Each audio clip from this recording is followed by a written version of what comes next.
am super excited. I've got Mr. Baddog back on the channel for Talkin' Giants. How you doing, Baddog? What is going on, my man? I swear, when we do our stream, was it Friday? Yeah, The Friday. Friday to Wednesday is so long. I missed you when we don't. Oh man, it's like you missed it. It's like we're a divorced couple. It's something like that. It's like you were going out of town on a business trip, and I was like, "Oh, look at my buddy's back! Yay!" Just want to say hello to everybody in the chat. Ichigo, MH, Justin Bieber. We got to say yes. Lucas Milk, Afghanistan, A-Fizzle, Andy Garcia, Chuck Charge, James, One Giant Rebuttal, Daddy One, GC in the house. Mets keep winning. You damn right they do. Chuck Shards, and Joda Hoffman, Jeremy Hansman, Official Y2 Customs, Jonathan, everybody, Karen Singh, Central Coast, Cesar Munoz, Procaccini, Ebudum. Thank you to everybody. Ronnie, Delano's in the house. What's going on, Delano? Jeremy's in the house. What's going on, Jeremy? So yeah, and real quick, he mentioned the Mets. We should announce that now. Friday night. We're going to be doing our first baseball show. We're going to talk Mets and Yankees Friday night. It's going to be on Baddog's channel. And, yeah, it'll be probably about an hour and a half show, and then maybe we'll venture into some goofiness at the end of it. But the about an hour and a half is going to be dedicated to talking Mets and Yankees, so that should be a lot of fun. Yeah, we Chris and I discussed this probably maybe in February, maybe in January, since he's a Mets fan and I'm a Yankees fan. But we figured we would bring the two fan bases together, have a little New York baseball talk is really what's going to be. Really, I mean, I don't know how much nonsense we'd have to talk, and I didn't know what else to do. So I said, how about we debut this on Friday night? And I look forward to that because both of us love baseball. It'll be great if we do this once a week. A lot of things happen in baseball during a week because there's usually 5 or 6 games. Right. So a lot goes on, and I hope you guys will tune in for that because it's baseball season, guys. And like I said, we're both huge baseball fans, and you know, let's do it. I'm not gonna say the Yankees aren't gonna make the play. We played 6 games. Let's take it easy, Jeremy. Take it easy. And as a Met fan, I'm not gonna get too carried away. We started 11-1 last year, and we did what we were supposed to do. We beat up on the Marlins. It's a good start, but I'm gonna keep it in perspective. But I like what I see so far. But anyway, we got 69 people in here already, so thank you guys so much. Thank you so much for the super chat. Really appreciate that. Grade Dave Gettleman's job thus far. West Coast, to be completely fair, I can't grade it yet. I have to give him 3 or 4 years. I mean, because he came into a complete mess. You have to let him carry out his plan. He's in like step 2 of like a 4-step plan. So you have to let him.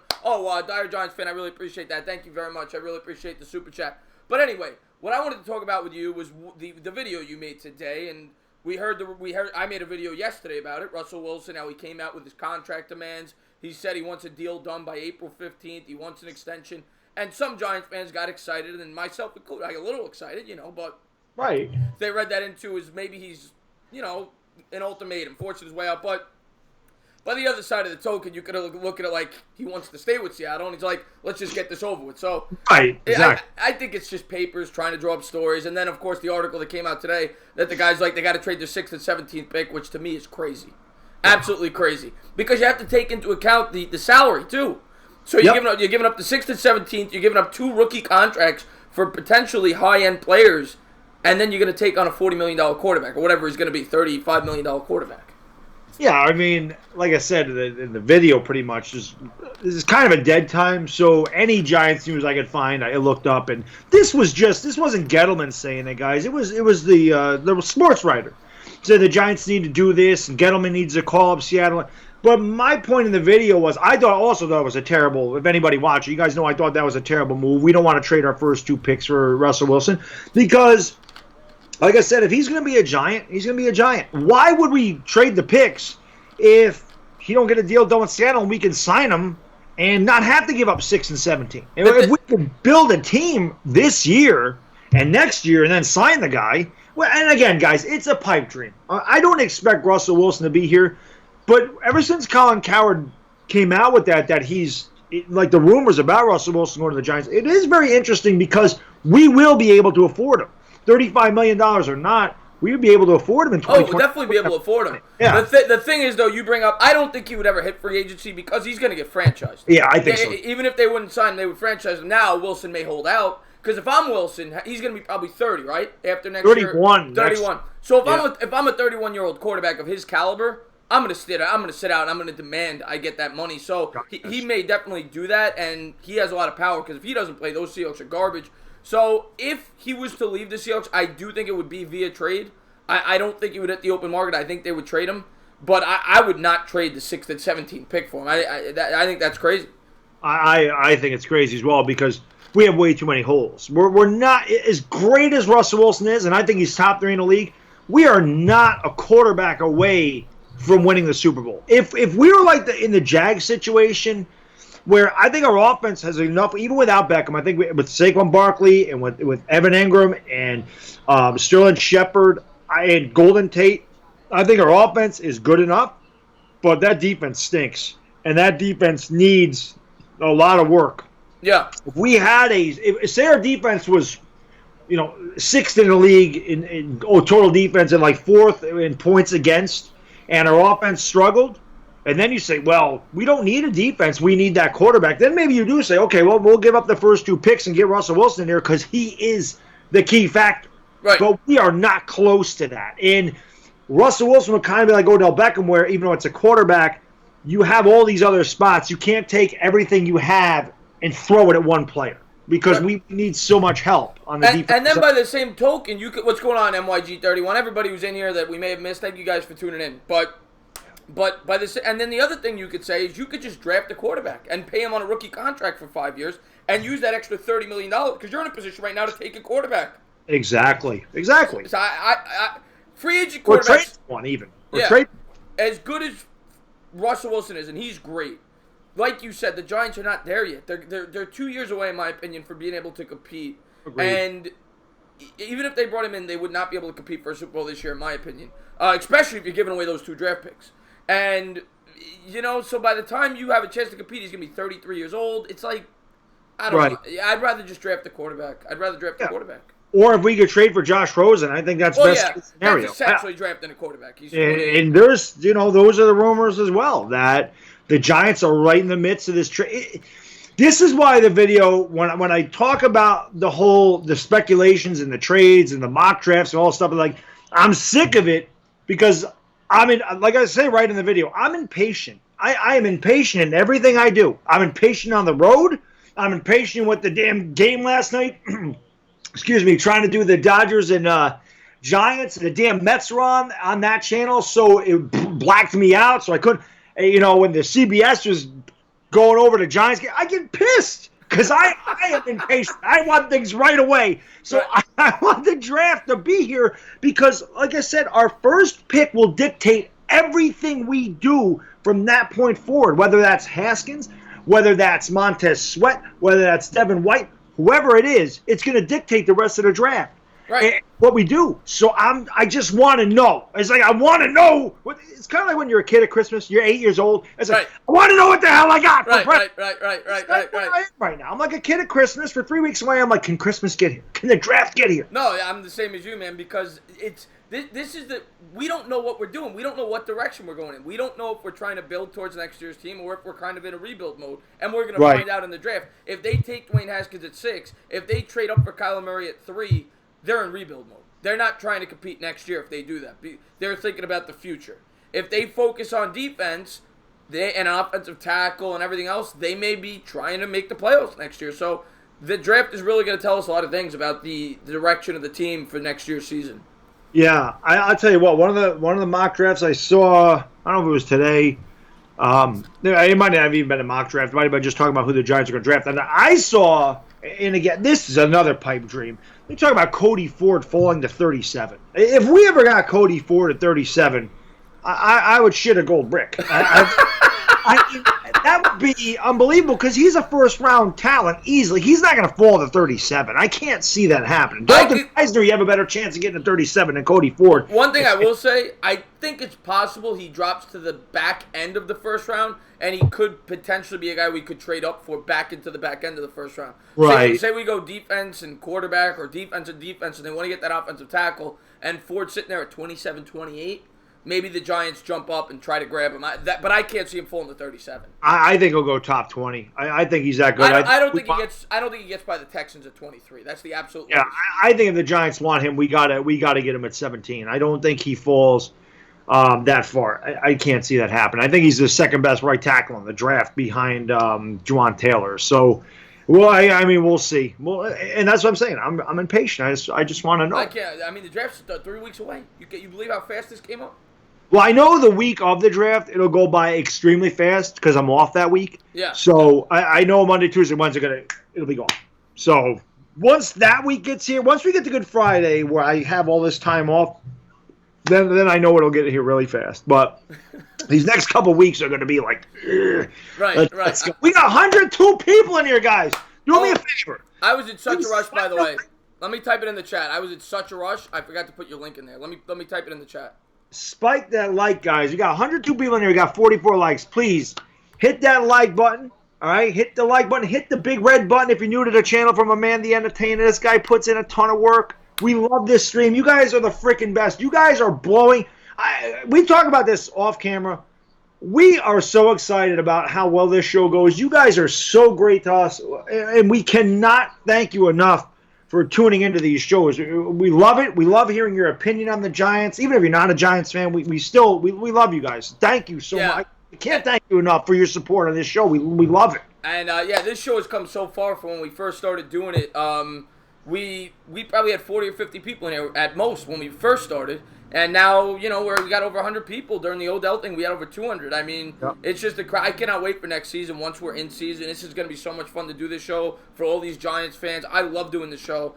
And, and just imagine we got stuff to talk about in season. The night of the draft, the week before the draft, the week after the draft when we recap. I mean, I just love it. I love this show. I love working with you. And we got a lot to talk about right now. I mean, we still have a lot more draft stuff we could talk about. We're going to answer some questions from the chat like we always do in the last half hour or so. And, I think what we should do, I'm sure you've seen my series, we could talk about different draft scenarios, what you would potentially like to do in certain spots.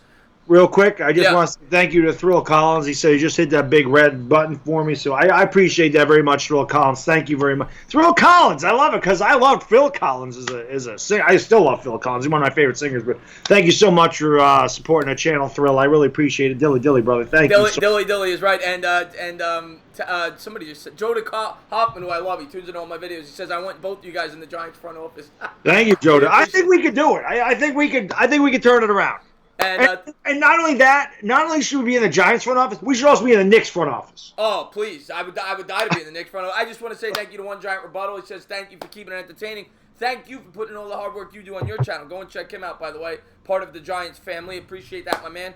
The Giants, go give Eli... Okay, let's talk about that, too, real quick. Let's get that out of the way. Oh, Richard Cranium, thank you so much. He says, the Giants stink, but you're cool entertainer. Thank you so much, Richard Cranium. I appreciate that. With the one of the best names on YouTube, too. Yeah, I love Richard Cranium. Put it together, guys. Yeah. He's an Eagles fan. He's always on my streams, too. He's a great dude. So, dilly, brother. Dilly. Dilly. Let's talk about the potential Eli extension. You talked about that as well in your video. I did a video on that. Now, to be fair, we kind of talked about that earlier when we were talking about trying to make room for this year's salary cap, kind of giving him an extension and then cutting him the following year, right? But now it wouldn't make sense because free agency's over, unless I guess you want to have some flexibility in season. But I would be shocked if he's back next year. I really would. I in my gut, I think they're taking a quarterback this year. I don't know if it's going to be at 6. I don't know if it's going to be at 17. I don't know if it's going to be at 37. But I think one of those 3 picks is probably... I don't know if it's what I would do, but I think one of those picks will be a quarterback. You really see? Now, I said in a video that there's a good possibility that this is all smoke. That Giants are saying they're going to extend Eli because Gettleman don't want the Bengals, the Dolphins, even maybe the Broncos to trade up in front of us and take a Dwayne Haskins. But honestly, I can't say one way or the other if I think we're going quarterback or not because I think the best possibility of us getting a quarterback this year, Chris, and maybe I'm wrong. Rosen, exactly. I think Rosen's and I think that's best case scenario. Yeah. Because as we talked about last week, we're not huge Rosen guys. It's not like all of a sudden if he becomes a Giant, Chris and I be like, oh, Josh Rosen is fantastic. He's a great because we're still skeptical. You can get that. Thank you so much for that. Josh says number 6, Devin White, number 17, Clem Farrell, number 37. If that happens on draft night, Josh, that's our dream, Josh. We're gonna be partying like it's 1969. That is exactly what that's what I think both of us want right there. Yeah. That's perfect. You're gonna get your cost-effective quarterback. with some talent, upside. I mean, Arizona didn't have any weapons for him. They had a horrible offensive line. He definitely has upside. As much as we don't love him, you're going to get an edge rusher in Clay and Farrell who does not fit our system perfectly, but at 17, it's great value. And then you've got your middle linebacker for the next 10 years. So Devin White is a stud. So if that ever happened, we'd be thrilled. We'd be thrilled, yeah. But as I was saying, the Josh Rosen thing, it's not like we're huge fans and all of a sudden he's going to come to the Giants and be, oh, he's the best. We're not doing that. But Josh Rosen doesn't need to be an elite guy. As long as we I just want to get that real quick. The Gorn says, thank you so much for the super chat. He says, this is for the draft night gabagool fun. And Jimmo says, these guys are awesome. What a two for total. I appreciate that, Jimmo. Thank you so much. And by the way, the Sports Fury's in here. I miss them. Go over there and check them out. I absolutely love those guys. Love those guys. They are the best. Yeah. And thank you guys for hosting the Dream Stream on Saturday, which everybody freaking loved that stream. Everybody loved that damn stream. Yeah. I mean, that's all I hear about now when I go anywhere. So, oh, God, that was great. I said, yeah, we'll do it again, guys. Oh, I hope we get to do that like once a month, once every 6 weeks or so. That'd be great. That would be fantastic. Maybe we alternate channels, whatever. But I see MH said, would you guys consider trading up for a late first-round pick? And depends on who's there. Exactly. And I'm actually going to simulate in one of that mocks, and I don't know which player it's going to be yet, but exactly what you just said. Someone who's not supposed to be there has to fall. Like a Cody Ford. Yeah, like a Cody Ford. If he's there at 29, yeah, you do it. Or maybe Dalton Reisner. Yeah. Dexter Lawrence. Drew Locke. What about, I know you don't love him, but if Drew Locke falls to 26, 27, that's a possibility. I don't think there's any, but see, I don't think there's any, is there any teams at the back of the draft that need it? Chargers could take him with Rivers getting old. Patriots, that's true. Patriots could take him with Brady getting old. The Patriots could definitely, but wouldn't that piss Tom Brady off? Like, he didn't want Garoppolo there. Yeah. Yeah, you're right. Well, I just want to finish my thought on Josh Rosen, though. Yeah, I didn't mean to cut you off. No, that's good. Thank you, Bobby. Has any Mr. Softy sightings yet? No, not yet. Actually, no, I saw him today, Bobby. He asked me that every stream. I saw Mr. Softy today, Bobby. So there you go. But go ahead, finish your thought on Rosen. So, again, it's not like we're huge fans, but Josh Rosen doesn't need to be elite if we build a team around him.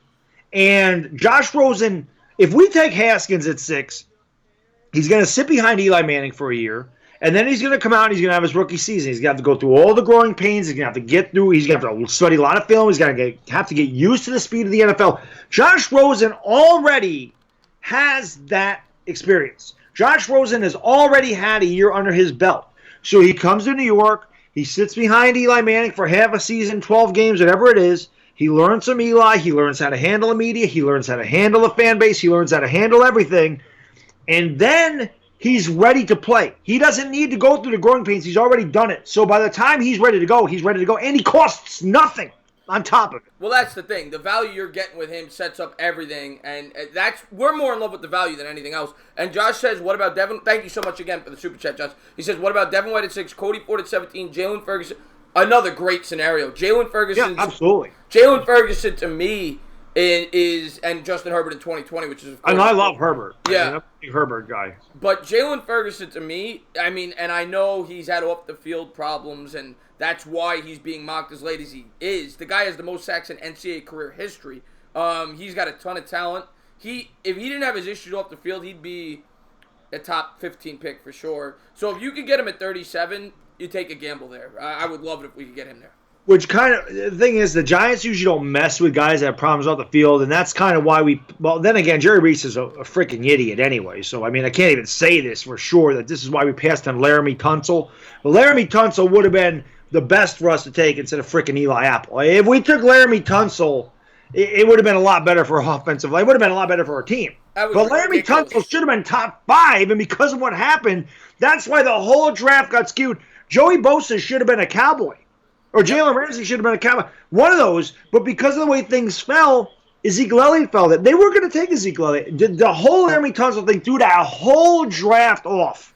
Because he was projected to go to the Chargers. Yeah, I mean, I don't remember, maybe it was a month before, but some people had him going number 1 overall. And right. Then the pot mask comes out, the weed mask, the Darth Vader mask, and everybody gets scared. It's like, it's marijuana. Give me a break. And the Giants pissed him because of that. What a joke that was. It was. I just want to say, Thrill Collins put modern-day Mike in the Mad Dog. We appreciate that, but that's kind of where our title comes. It's a little play on Mike and the Mad Dog. Obviously, Chris and the Bad Dog. It's a little It's a little play on it, you know. Thank you so much, Stephen Sergio. He says, not worth taking a quarterback with a top pick if he's not going to be a top 10 quarterback. So I think we should wait for a guy like Tua or even Lawrence in 2 years. I mean, in a perfect world, I agree. In a perfect world. But you don't know when we're going to be picking. That's the whole problem. And a guy like Lawrence, he's going to go number 1 overall. And it don't matter. You're not going to be able to trade up to get him. He's one of those quarterbacks. That team ain't moving. If they need a quarterback, they're not moving. Yeah, absolutely. So, as great as that would be, and I completely agree with you, Steven, about not worth taking a quarterback with a top pick if he's not a top 10 quarterback. That's why I mean, obviously, some of these guys I've never seen, so I think they're new to your channel, or they're new to me anyway. I don't know how many of you guys know, and Chris will tell you, and the people that do know me in the chat will tell you, I'm a Kyler Murray guy. The only quarterback I want in this draft for the Giants is Kyler Murray. That's it. I don't think anybody else is worth the number 6 overall pick. That's me. I could be completely wrong about it, but I'm a Kyler Murray guy. So I agree with you, Steven, that it's not worth it to me this year. But like Chris said, Tua, I worry about his durability. He always seems to be injured. He's always in that damn tent. And Trevor Lawrence is a stud, and I don't want to struggle. I'm so, like I said, I'm impatient. Mm-hmm. I'm sick of the Giants losing, so I don't want to be 2-14 in 2020 and have the ability to draft. Although I would freaking kill. Yeah, I don't want to have 4 straight horrible years, but I have a scenario for you that I'm just thinking of in my head as you're talking. Would you? Let's just say this happens hypothetically. Say we go defense at 6. Say Devin White. We get him somehow at 6, right? And how about Quentin Williams? whoever it is, we get a good name the player. Whoever it is at 6, we go defense. Right.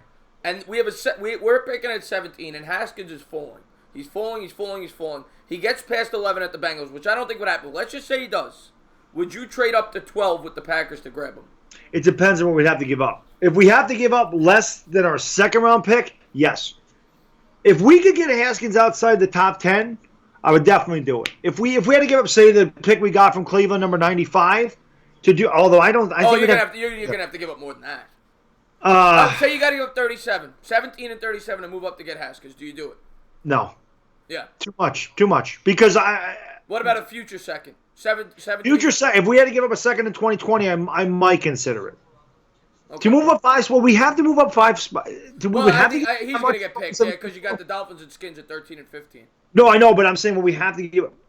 Yeah, I mean, if we could give up a third this year and a second in 2020 for Haskins, I would do it. I would do it at 12. I just don't like it at 6. Yeah, I hear you. At 6. It's just an interesting. I mean, you know, as much as I love Kyler Murray, I don't want to trade up to get him either. Right. Oh, I don't want to trade. The price of trading up that early is much different than 17 to 12, like you said. Much different. It's night and day. Right. Yeah. Justin Bieber, Redskins awesome. Drew Locke is I agree with that, Andy Garcia. Drew Locke has an unbelievable arm. Not quite as good as Josh Allen last year, in my opinion, in terms of arm strength. But he's boom or bust. The one thing I like about Drew Locke this year is he played in a pro-style offense. He played in a purely air raid college-style offense his first 3 years. And even though his stats suffered a little bit this year, he got more acclimated to the pro game. So that's one thing I liked about Drew Locke that I think helped him coming back for his senior year. And thank you so much, Bobby. Says, cheers, my cannoli brothers. I really appreciate that. Thank you very much. Bobby's the man. Bobby is the freaking man. The one thing I do like about Drew Locke, plays in the toughest conference in NCAA. Plays in the toughest conference. He plays against the best competition. He plays against the best defenses. He's in the SEC. He's definitely probably, I mean, out of all the quarterbacks, I think he's probably most NFL ready.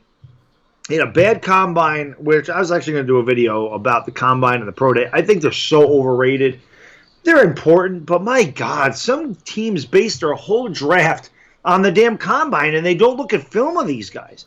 Yeah. Drew Locke is a good quarterback. If I don't think this would ever happen either, but if Drew Locke fell to 37, yeah, no way. Him there? Yeah. What if Drew? Did we talk about this? Did I miss it? I think we did. I think I did miss it. I think we talked about it already. What if he fell into the 20s? If we would trade him?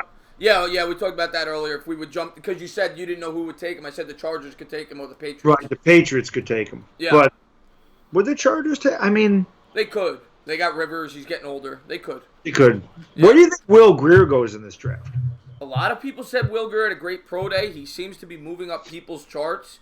I'm I'm gonna guess mid to late second round. I mean, I'd have to look about it and think about what. I mean, I don't like him. Don't get me wrong. I'm not a Greer guy, and again, I'm a Big 12 guy, so I watch Will Greer. I really don't like him, but I think he'd be serviceable. I don't think he'll ever be great. I don't think he'll be very good. I think he'll be. I don't trust Will Greer. I trust Locke. I think Locke is better than Greer. If I'm not mistaken, I think the Patriots have 2 second-round picks. I think. If not, I could see the Patriots taking him with one of their second-round picks, like a late second-round pick. I could see that, Will Greer. Oh, God, yeah. Yeah, I could see that. And they would make him into a star. Yeah. Belichick would. I mean, if Belichick leaves in the middle of Will, and he would, he's going to leave, and whoever the next quarterback is, he's not going to be there for the whole, because he's going to be 1,000 years old by then. Right. I mean, I think 68 years old, so I don't know how much longer Belichick has. But as much as I love Tom Brady, Bill Belichick is the brains behind everything there, and I think he could definitely mold the young quarterback. But again, they got rid of Garoppolo because Brady didn't like him there. So the Patriots are a very interesting situation. But like you said, the Chargers, that's definitely a wild card. Yeah, without a doubt. Oh, so. Thank you so much. I really appreciate that. He says, "Hey, what's up, entertainer? Thank you for the sub. You got it, man. Thank you so much for being a great contributor to my channel. Always comment on all my videos. I really appreciate that, my man. Thank you so much." And Dwayne Basco says, "Watch tape. Locke is scattershot. He is a mix of Kyler Bowler and Cutler." Yeah, Dwayne Basco, I believe, is a big Haskins fan. I prefer Haskins in this draft as well. I'm not head over heels, but I think he's good enough for the Giants to take. But I'm not a huge Locke fan either. I see why people like him, but I'm not a huge fan. Yeah, I'm not a big. And again, I don't put all stock in the combine, but he struggled at the combine. He struggled. Those deep throws worry me more than anything else. If Drew Locke is inconsistent on throwing a deep ball in a controlled environment, anybody that's ever been to the Meadowlands, MetLife, the old Meadowlands Stadium in the middle of December, knows that wind is no joke. That weather is no joke in December in that stadium. It is tough to throw the ball there. So if he's struggling throwing in a controlled environment, I worry about what he can do as far as arm strength and accuracy down the field in the middle of December. Well, the thing with Drew Locke is everything you heard about the guy is the golden arm, the golden arm, the golden arm. And I think it's almost like going into a movie when you expect it to be the greatest movie you've ever seen in your life, because you're expecting this immaculate arm, and I don't even know if he was horrible in the deep throws, but it was underwhelming. Like, you went in there expecting it to be like Josh Allen at the combine last year when he was throwing 75-yard missiles, and Dwayne Haskins threw a better deep ball, so it was underwhelming, his deep balls at the combine. Drew Locke. Yeah, that worries me playing in the Meadowlands. Yeah. By the way, guys, 140 people in here, so thank you so much. Again, spike that like, guys. Let's get to 100 likes. We're at 72, man. Bang the thumbs up button from my man, the entertainer. Hit that thumbs up, and if you're not done so, up, baby, let's go. Please go to Mr. Baddog 7676 channel. Check him out. We do this show every week. We alternate channels. Mr. Baddog 7676. I was in such a rush, I didn't get a chance to put it up. If somebody wants to put his link in the chat, please do so. And we're going to answer questions in about 15 minutes. The last half hour, we'll answer questions. So thank you guys so much for tuning into the stream. There you go. I like to see that. It just went from 72 to 81. That's what I'm talking about, guys. Thank you guys so much. I really appreciate it. If you guys are new to the channel, don't be shy. Hit that big red button. Hit the big red button. We haven't heard any honks yet, so hit the big red button. Lamel Sinclair, I love that guy's in the chat. What's going on, Lamel Sinclair? Oh my God, Matrix Revolutions, Afghanistan. Don't even get me started with that movie. But anyway, let's get back to football. Now I'm not going to get into specific players because I don't know if you've done your research yet in terms of the later rounds, 3rd, 4th, 5th, 6th, 7th round.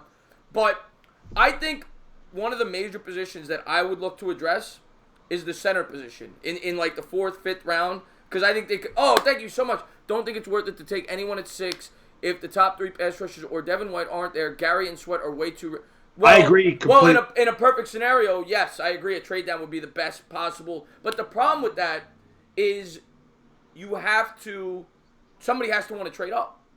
So if you can't get a proper price, you have to just take the pick. You know what I'm saying?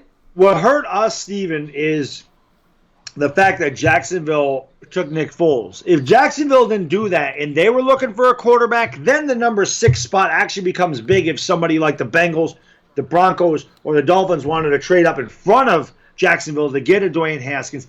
Then we would have got more. But at this point, number 7, number 8, number 9, they're not. Or I shouldn't say that. Number 9 might be where they'd want to trade if they wanted to get a quarterback, get in front of the Broncos. So the Bengals trading from 11 to 9, they wouldn't have to give up much, and they could jump the Broncos. Same thing with the Dolphins. I don't think going from 13 to 9 is going to cost them a ton. So Jacksonville taking Nick Foles kind of hurt our number 6 overall pick. And Will and Gabe say no love for Jalapeno at center. Jalapeno's solid, but he's injury prone. That's exactly my problem. He's injury prone. He's been injury prone. Last year only played 2 games. He got hurt. I want depth at that center position. I don't trust Jalapeno for a full season. We haven't seen him start for a full season. So he was good in training camp. He was good the first 2 games. We all know that Gettleman likes him. And Gettleman, I will say, does have a good eye for talent on the offensive line. So I do trust his judgment, but I do think they could use some depth at that center position. I think the guards, they're solid. Yes. I think they're going to address the tackle early in the draft. Late in the draft, I want to get depth at the corner. If they don't address it early with like a DeAndre Baker or Byron Murphy, someone like that, I want to get depth at the corner. I want to get center. We need depth at the corner, definitely. Yeah, and a linebacker too. They could use some depth. If they don't get a Devin White early, they could use some depth, some athletic guys in coverage. And of course, if you get a pass rusher late in the draft, that has high upside, that's where you want to go as well. Of course. Just want to say thank you to Daddy Juan. He says you just hit that big red button for Bad Dogs. Thank you so much, Daddy Juan. I really do appreciate that, my man. Thank you so much. Dilly Dilly Empty. I drank 2 of these really good. You know how good these taste tonight? Didn't taste good on Saturday. They taste good tonight. Thank you so much, Josh. Again, you've been incredible. Thank you so much for the donations, man. I really appreciate that. He says, would you trade? No, we talked about that earlier, Josh. I don't know if you came in a little late. I wouldn't. Because I wouldn't either. I actually did a whole video on that today, Josh. Yeah, I wouldn't because they have too many holes, and it's so valuable to have top-tier talent on rookie contracts. So you're giving away the ability to potentially be paying stars on $5 million, $6 million deals, and at 17 is not even that much, probably $2 to $3 million deals, to bring in a $35 million quarterback. As much as I like Wilson, I'd rather be paying my quarterback $6 or $7 million and build a good foundation around him. That's the right way to build a football team. Can we wait 2 years and draft Creed Humphrey from Oklahoma for center? Creed Humphrey is a freshman. He's the best center in the country. Yeah. He is an absolute mauler. Like, that's the one thing people talk about with Kyler Murray with me is, Bad Dog, he's never pressured. Well, that tells you how good Oklahoma's offensive line is. So we can get Cody Ford, I'm in. Can we? I mean, I know we don't want to wait 2 years for a center, but Creed Humphrey is. I mean, he's unbelievable. I mean, he's the best center. Like I said, like I feel like Trevor Lawrence is the best quarterback in the country as a freshman. I feel like Creed Humphrey. Let's do that. Can we get Creed Humphrey and Trevor Lawrence in 2021? And then we're good. Oh, if we ever, I'll tell you, Trevor, that kid is special, man. Trevor Lawrence is special. He is. He's one of those quarterbacks. When you watch him play, you know he's the goods. He's that good. The way he handled that pressure, the way he handled the national championship game and ripped Alabama's defense up. He's freaking 18 years old. It's just the poise. Yeah. I fell in love with him. I don't watch a lot of Clemson football. I don't really watch ACC. I watch the Big 12 and I watch the SEC. Those are the 2 conferences I really pay attention. I don't watch the Big 10 much. I don't like the Pac-12 one bit, but I watch the Big 12 and the SEC. But as I watch Clemson, I told you I want all the Clemson kids on their defense. I want all of them. I want Dexter Lawrence. I want Cleveland Farrell. Yeah. I want them all. Yeah. I want all the Clemson guys. Let's just take the Clemson defense is better than our defense. Give us our 11. Their 11 players. Give me all the Tigers. Oh man, thank you guys so much for tuning in the stream. We really appreciate it. You guys are the best. We're gonna take questions about 7-8 minutes, and then the last half hour we'll just answer questions from the chat. But I'm so pumped up about this draft. I just wanted to get here. I can't wait to stream the draft. I can't wait. Oh my God, it's gonna be phenomenal. And I've never done one. I'm new to YouTube. This is my first draft. I'm getting to stream, and I get to experience it with all the Giants fans. It's gonna be fantastic. I can't wait to do it. And can it please be here? I'm making all these Gettleman scenario videos, and I'm just like, I want to find out what scenario it's going to be. I know. I told you, it's like a kid at Christmas. I want to know what the hell presents I got. Yeah. And we get 2 of them in the first round, so the first night we get 2 picks. Yeah, it's going to be great. So you're either going to be, and people love my rages, so you're either going to see really happy Bad Dog, or you're going to see really pissed. If Daniel Jones, we take at 17, you're going to see Mad Dog. That's one thing I wanted to talk about, is because that's starting to come up more and more. People talking about the possibility of the Giants going quarterback at 17. It's coming up more and more, and it could be smoke. But you're starting to read. They might take Daniel Jones. They might take Locke if he falls to 17. What do you think of Locke at 17? I know you don't like Daniel Jones at 17. I think I'd have to look because I don't really know who picks immediately after us. But if we're going to take Drew Locke and we could trade 17 to where do the Chargers pick? Does anyone know? Are they picking 28. Okay, so if we could trade back to 26 and maybe get another second round pick or a second and a third round pick and get Drew Locke at 26, I would love it. Because someone trading up from 26 to 17, I would have to imagine they'd have to give up a second and a third or 2 seconds. That's a big jump. I'll give you the teams behind us. This is the order, and then you tell me who you think is a possibility. Okay. You've got. I'm trying to remember who's 18. 19, I know, is the Titans. 20 is the right there. Titans. Because Marcus Mariota is a free agent, they could definitely let him go and take another quarterback. Because Marcus Mariota I think this is his final year under contract, and he's a free agent next year. Right. That is definitely a possibility. That is definitely a team that could take a Drew Locke and let Marcus Mariota go. Because that's another thing I heard is that the Giants might not take a quarterback, but they might sign a Marcus Mariota next year. So I'm not a big fan of Mariota. I'm not either. Yeah. But I don't think the Titans are either. That's why I said maybe they look at Drew Locke. I mean, that could definitely be a possibility. If he ever got there, yeah, it's possible. It's possible. Mariota shows spurts, but I'm not a big Mariota guy. I wasn't a fan at Oregon either, so yeah. I understand why some people like him, but I've never been a big Mariota guy. I thought it was a little bit of a reach on draft night for him, but it is what it is. But yeah, I don't know. I don't think Locke's gonna even get to us at 17. If I had to guess. Washington, the Dolphins. That's true. Yeah. I think Washington's taking Hollywood Brown. I think that'd be good for Washington. But yeah, I think I don't think Lockett, the Bengals and the Broncos, Bengals, and Dolphins all need a QB. So it'd be a reach, I think, that high for Drew Locke. But who knows? Yeah, but quarterbacks are always. I mean, you know that as well as anybody. I mean, teams always reach on quarterbacks. I'll tell you right now, the Cardinals reaching for Kyler Murray at 1 is a huge reach, in my opinion. Yeah, I mean, I love Kyler Murray. That's a reach. Now, did you get a chance to watch my video where we trade up to get Kyler Murray? I have not watched it yet. Okay, What I want to do with your videos is take a block of time and watch all of them back to back. That's what I want to do. I want to watch all of them together. Because I might do when I have the week off and it's the week of the draft. I might watch them all like when little Baddog's sleeping. Yeah. When he's taking his nap, I might just come down and go, all right, now it's time to just see every scenario that he has out there and let's see which one comes true. Yeah, exactly. That's what I want to do. But no, I was going to ask you about the trade. I'll tell you the trade that I proposed that the Giants had to do to trade to move up to get Murray. I wanted to see what your thoughts were. Murray, of course, doesn't get drafted by the Cardinals because I think for this to come true, the price from 6 to 1 would just be way too much. So yeah, they're going to take Murray anyway. Yeah, we have to trade a 3. Yeah, I had them taking Bosa. I had Allen going to the Niners because I said to myself, if they don't take Allen, the Jets are just going to take Allen because he fits them perfectly. Of course. So in that situation, the Jets look at it like Quinn Williams, he's great, but he doesn't really fit what we're looking for. Let's trade down. And I had the Giants giving up the 6th, the 37th, a second in next year's draft, and a 4th in next year's draft to get Kyler Murray. Would you do that trade? So for the Jets, you moving up to the Jets, or moving up to number 1? To 3. The Jets last year gave up more to go from 6 to 3. They gave up 3 seconds. We're giving up 2 seconds and a 4th. It'd be our 6. So we swap first rounds, give up 37. Yep. And give up a 2nd and a 4th next year. Yeah. I'm in. You would do that. I'm in. Wow, you are that committed to Kyler Murray. I'm that committed. And you know what, Chris? If we did that and he sucked, I might need to be committed. But I just the thing, and I get this all MH like Kyler Murray's Baddog's boyfriend. And listen, man, I watched this kid play, and he is special.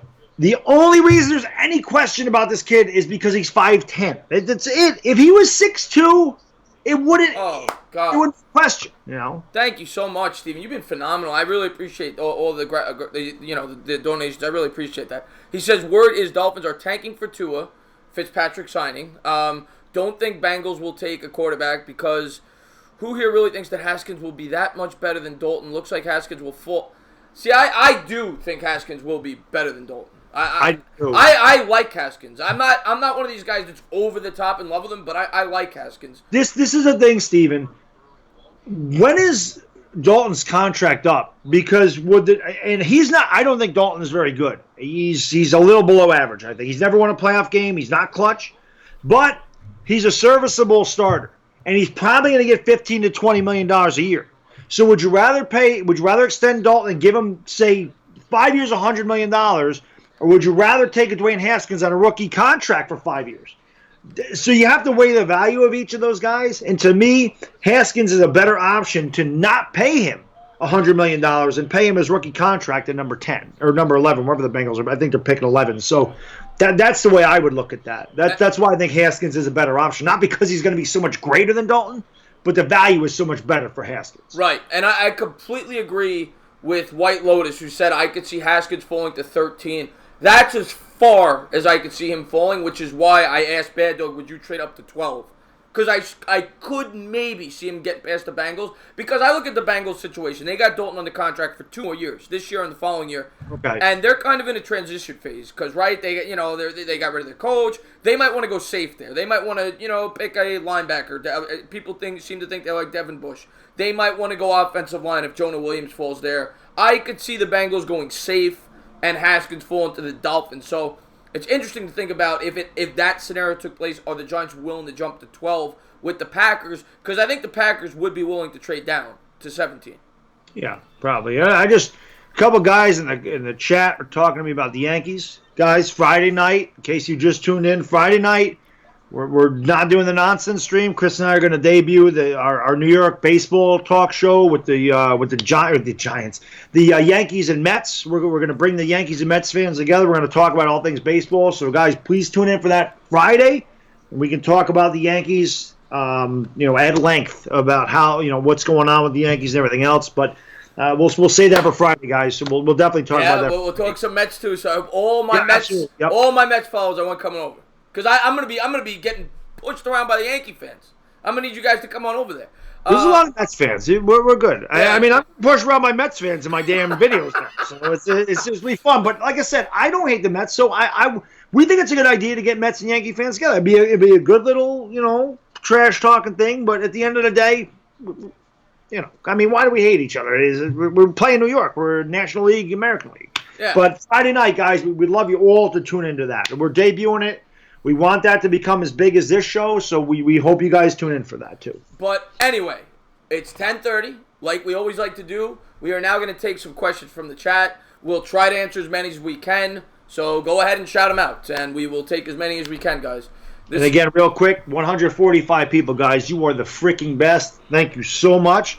Spike that like from a man. We got 105. Let's get 150. We can get 150 likes for this thing. I appreciate that, guys. I appreciate it. You guys are the best, and Sports Extreme, I really appreciate just the kind words. He says, I wish I could donate your videos. Are so high quality, and I would donate $100. Just you saying that means the world to me, so thank you for that. Tell me to flex on him. He always wants you to flex on him. Why can't you say, Raphael, it seems to be this new thing on YouTube. You're not supposed to say that word. Okay, would you... Well, the other people do it all the time, but we don't want to take any chances. Yeah, and Cushman, I'm not even going to answer that question. That's silly. Would you trade up for one for Daniel Jones? Are there anyone in free agency left that you think the Giants could pick up, like a receiver for depth? I think we already spent the money on the receiver. Yeah, and they don't have much money they don't have any money left. He said that he wanted to have $8 million available for in season. They don't even have that right now when you factor in what their draft expenses are going to be. Oh God, I saw it on Kid Blue's community notes, and I can't remember his name. The receiver that Kid Blue is really high on late. Oh, yeah, I can't remember. I remember him saying that, but I'm sure he'll tell you. I can't remember. But that wouldn't be a bad idea to take a receiver later in the draft. I'm just laughing at what Isaiah just said. Isaiah's awesome. Jerry, his name's not Isaiah. It's you only know one big. So please ask those questions, guys. We will answer as many as we can. I hope so, Jeremy. How much faith do you guys have in Shepard as a top wide receiver going forward, Richard Craney? A lot. Really? As the number one? Would you even consider him the number one on this team? He has to be. What Golden Tate, though? He's got to step up. Yeah. Sterling Shepard's, listen, again, I'm biased. I'm an Oklahoma guy. Sterling Shepard was so good. The one thing, Sterling Shepard is really kind of disappointed me with the damn drops. He's such a good route runner, and he's always had great hands. I don't know what the hell the drops are about. It's not like him. Like that's really disappointing me. But if you watch, I think a lot of targets were taken away from Sterling Shepard because of Odell Beckham, because of the propensity to force the ball to Odell Beckham. I think now that Beckham's not there, you will see Shepard and Evan Ingram have big years. And I said this last week, that Evan Ingram, Chris and I did this show last year. We started the bye week. We started doing it. And almost every week, Chris and I would rip Evan Ingram. This guy stinks. Get him off the team. He can't block. He can't catch. The last 4 games of the season, Evan Ingram blew up. And he looked like the number 17 overall pick that he should have been. What was the difference between the first 12 games and the last 4 games of Evan Ingram, guys? No Odell Beckham. He was hurt. So Evan Ingram saw more targets, and he capitalized on them. I think the same thing can happen with Sterling Shepard. I think that you're going to see more targets of Sterling Shepard. I think you'll see Sterling Shepard play a lot better and Evan Ingram play a lot better. But don't understand that the Giants' offense, guys, is not going to be so much worse because Beckham's not there. I think we'll put too much stock. We'll see. And we've been through this before when people said the offense was going to be so much worse without Tiki Barber and Shockey there, without Plaxico Burress there, and then people stepped up. So I'm not saying it's impossible for the offense to be at least as good without Beckham. And if the offense is and the line's better. Yeah, the line. Everybody's sleeping on that Zeitler pickup. That Zeitler pickup is huge. Huge. For the offense. Huge. And if we get a Cody Ford, I mean, my God, then our line is solid. Thank you, Kyle, for the donation. I really appreciate that. I saw that Who's Mark said he wanted to say hello to Baddog. So just wanted to... I love Who's Mark. What is up, Who's Mark? That's my man right there. Who's Mark is the man. Pass rusher at 6. Who you guys got? Okay, if we have to go pass rusher no matter what. Okay, he's saying at 6. Let's just say it goes to 5 that I think it's going to go. Let's say Josh Allen's gone. Let's say Bosa's gone. Let's say Kyler Murray's gone. Quentin Williams is gone. And Devin White's gone. Who are you taking if it has to be a pass rusher at 6? Taking a risk on Montez Sweat. Because he fits the defense. I'd rather not. I don't really trust Rashawn Gary. I would rather Montez Sweat. I'd take a chance. That's me, the guy. Yeah. Oh, thank you so much, Giants Cards Flavor says, Ed Oliver. That's who I would take. Oh, my God. Thank you so much, Steel58. Steel58 is incredible. Please go over there, check out his channel. He always donates a lot. I really appreciate that. Thank you so much. I would take Ed Oliver. I agree with Dwayne Basco. That's the guy I would take. He had an unbelievable pro day, very athletic. Oh, he's awesome. Yeah. I just think he's a reach at 6. Yeah. If Montez Sweat didn't have the heart condition, I don't think he's a reach at 6. I think Montez Sweat is top 10. The heart thing kind of worries me a little. I personally like Oliver more than Sweat, but I think Sweat fits the defense better. So it's kind of like, are you going for fit? In my opinion, are you going for fit or are you going for best available play? I love Ed Oliver. I think his ceiling is through the roof, but he is a risk. He had some problems on the field with his, with his coach and everything, so he is a risk. But his athleticism is off the charts. He's right up there with Quentin Williams in terms of athleticism at the D-tackle spot. Yes, he is. I also just want to say, guys, I see a lot of you dropping my link to my page in the chat. Thank you so much for doing that, guys. I see the GOAT's done it. I saw Chuck Sharts today. All you guys putting the link to my channel in the chat, man. Thank you so much for that. I really appreciate it. That was the receiver, by the way. I don't mean to cut you off. Gary Jennings was the name of the receiver. There we go. Thank you, Lamel. I appreciate it. Yeah, that's the guy. So we can get him in the 4th or 5th round. I'd be fine with that. Thank you so much for the super chat. And there's a question. He says, Dire Giants fan, thank you. He says, can you see the Giants trading for another pick in the 3rd round? 100%. I think they're going to. They have way too many picks outside of the 3rd round that they're going. I think they will couple some of those picks to move back up into the 3rd round. Yes. Maverick says, Bad Dog, who do you think the Jags will draft first? I could definitely see Jawan Taylor going there. I think that would help your offensive line a lot with Nick Foles, and if Leonard Fournette stays healthy, that's a guy I could definitely see you guys taking. I think Jawan Taylor is the best lineman in this draft, so I think he's the best tackle. I think I could see you guys taking Jawan Taylor at 7. I could see Hawkinson too, because that offensive system really calls for using the tight ends a lot. I think if they're gonna go, I think they would go Hawkinson before Metcalf. If they were going to go for a weapon. I think Metcalf's a huge reach at 7. Yeah, I think it'll be Hawkinson if they go weapon or O-line. That's the 2 places I could see them going. This is why, to me, and listen, Metcalf impressed me at the Combine. I was very impressed. But this is why I think the Combine gets too much people focus too much on the combine. He had an amazing combine, but in the NFL, route running is the most important facet of a receiver's game. You're straight on speeds that you can get that. Thank you so much, Josh. Another donation, unbelievable. He says, if the Giants draft Daniel Jones at 17, I will have a heart attack. Well, you'll be in the hospital with Baddog, because so will he. Yeah, I will die. I'll be pissed. You want to see me get mad? You want to see an Italian guy lose his, stuff? Watch that happen and watch me hit the roof. Yeah. But DK Metcalf, great full-on speed. But you know who else has great speed and he's not good? John Ross. He set the record for four times. You go down the list. And he's nobody because all he can run is a fly route. He can't run routes. Same thing with Hayward Bay's another example of the Raiders back in the day. Great comparison. Yeah, there's tons of receivers that had unbelievable 40 Hollywood times. Brown's the best receiver in this draft, guys. You really think that? Yes, I do. I like AJ Brown, but I think Hollywood Brown's the best. Yeah, well, the pedigree's there, and again, I guess people can say I'm biased because I'm an Oklahoma guy, but part of it is I watch them every week. I guess I'm just really familiar with their games. I'm familiar with Cody Ford. I'm familiar with Kyler Murray. I was familiar with Baker Mayfield. I'm familiar with Hollywood Brown. I think CeeDee Lamb, when he comes out in that draft in 2020, I bet you he's one of the top receivers. Because CeeDee Lamb, and again, I'm getting ahead of myself, and a lot of you guys probably don't watch Sooner football. And I don't like making the comparison because he's a college guy and he's just a sophomore last year. His catch radius reminds me of Odell Beckham. And I am dead serious. If you ever watch some of the catches CeeDee Lamb makes, it reminds me of Odell Beckham. He makes some of the most absolutely ridiculous one-hand. I mean, I swear to God, Chris, he made a catch. It was out of bounds, so it didn't count.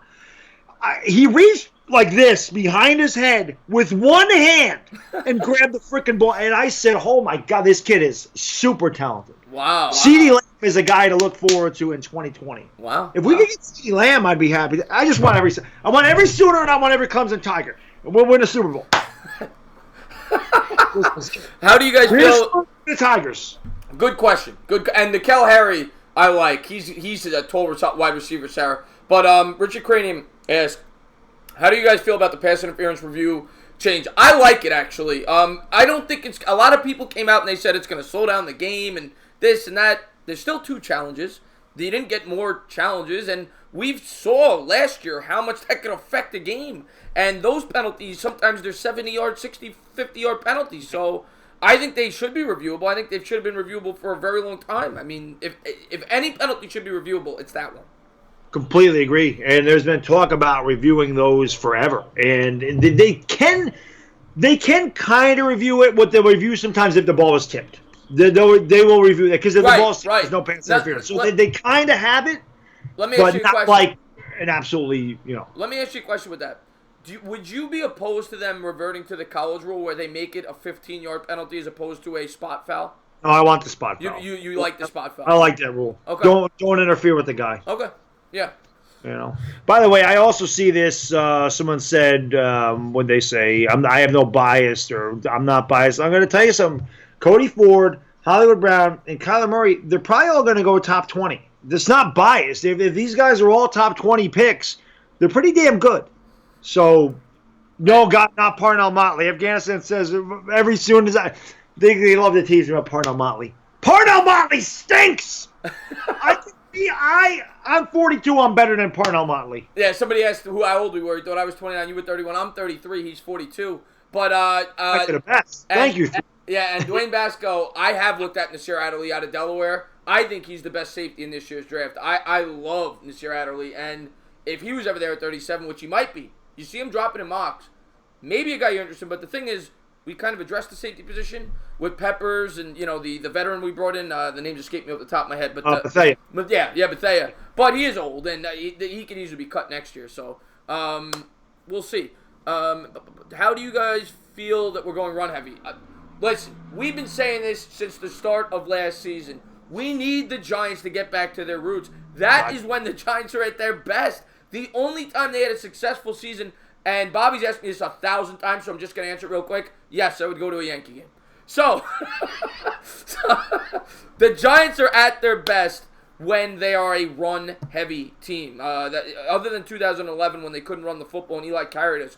But you look over the course of the Giants' history, that's when they're at their best. And I don't care about the new age NFL when teams are airing it out. We play in the elements, and the run sets up the pass. It's the way it always has been, and it's the way it still is. When you can run the ball effectively, it makes your quarterback's life so much easier. So I am so pumped up that we are getting back to ground and pound, and that's what Gettleman's doing with this offensive line and with Barkley. That's exactly what he's doing. Absolutely. The old NFL adage, guys, run the ball, stop the run. You do that, you win games. Running the ball, like you said, it sets up the pass. Running the ball controls the clock. It tires out other defenses, so they're worn down. Why do you think Dallas is so effective, guys? Ezekiel Elliott he's not like Barkley. Barkley's a home run hitter. We've seen it. But Ezekiel Elliott is a guy 3 yards, 4 yards, 5 yards, 4 yards, 3 yards. And he is punching the defense in the mouth and wearing down the defense. So in the fourth quarter, they're gassed. The Cowboys are ripping off 12-yard runs, 15-yard runs, and everything else. Thank you so much, Mark Israel. Mark and Bobby Woodruff always go at it. He said, shout out to Bobby Einstein Woodruff and his infinite amount of sports. Listen, I listen to the calling show, so I know Mark, I thought you were going to have a sit-down with Bobby and figure it all the hell out. I went out because I listen to Antenna's calling show when I'm driving to work and when I'm driving back, and I think, like I said, I thought you were having a sit-down. I thought it was all worked out. Thoughts on drafting Bryce Love to back up Barkley. Not a big fan of Wayne Gallman. I don't mind drafting a running back late in the draft. We said this. We say this all the time. We thought the Giants, and thank you, by the way, Josh, if I didn't say it. Thank you again for the super chat. Thank you so much. Dire Giants fan, thank you for the super chat. We say this all the time, that we thought the Giants should have utilized Gallman more last year. That we thought that they should have. He only probably got 4 carries, 5 carries a game. We thought that they should have spelled Barkley more than they did. And I think they will do that more this year. But yeah, I wouldn't mind taking a running back late. I'm talking late, like 5th round.